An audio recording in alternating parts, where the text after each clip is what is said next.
Well, daylight saving time can be a big adjustment for many of us. It can affect your mood and cause problems with your sleep. So joining us today to try and help us get back on that sleep schedule, Dr. Katherine Green with UCHealth Sleep Center. Thank you so much for being here with us this morning. And I think everybody can relate, especially in these first couple days after daylight saving time. You just feel different at night. You're like, it feels weird to go to sleep right now. Yes, anytime the clock changes, there's an adjustment. So this first week or two, especially after the time change, is always a transition. What does it do to our bodies right off the bat when it starts getting dark at 4:30 and you're like, whoa, this is not normal? Yeah, so anytime the clock changes, whether it's for jet lag or the time change, what happens is a shift in our body's circadian rhythm, our body's natural clock. Actually, the winter shift, so the shift back to standard time where we get more light in the morning and less light in the evening, puts our time clock back closer to where our body naturally wants to be. Our body clock actually wants that light exposure in the morning.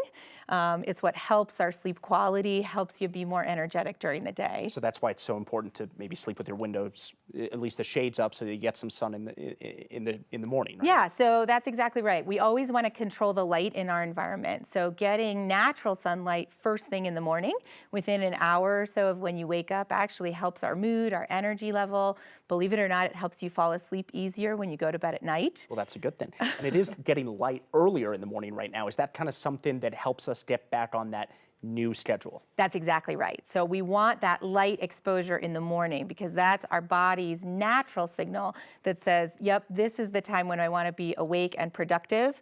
Light exposure in the evening, particularly within an hour or two before you go to bed, is really harmful, actually causes insomnia and difficulty with falling asleep. And I've heard staring at your phone right before going to bed also isn't the best thing in the world, even That's though a lot of us exactly do right. that. That's exactly right. The artificial light is really confusing to your body's clock, so avoiding that light exposure at night.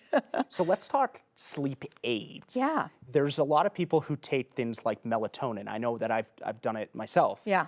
There's also people that take even stronger sleep medications. Are those safe to use in the long run, or is that something that you kind of steer people away from? Yeah, it's a great question. It's a complex one.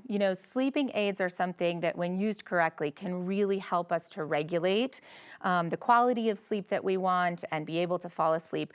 Melatonin is the body's natural hormone. Your brain produces melatonin at night to help you fall asleep and actually produces it throughout the night to help you stay asleep. So it's a relatively safe sleeping aid, especially to help with these time shifts. What I generally tell people is if you think you might need a sleeping aid, there are lots of things that can be masked by needing to take a sleeping aid. Sure. So always talk to your doctor about if you're not sleeping well, medications may be a great answer, but there may be something else going on. One final question for you, because I know we've all been here in the last couple of days. When it starts getting dark at 4:30 and you're like, oh, I could really use a nap. Do you recommend a nap? Yes, so afternoon naps, while they seem productive at first, oftentimes are going to be a hindrance to falling asleep later in the night. So napping later in the day is probably something best to avoid. Well, thank you so much for being here with us this morning. And I know that a lot of people at home watching are like, yeah, I can relate to all of that, especially the napping part. Absolutely. Thanks so much for having me. Thank you. Well,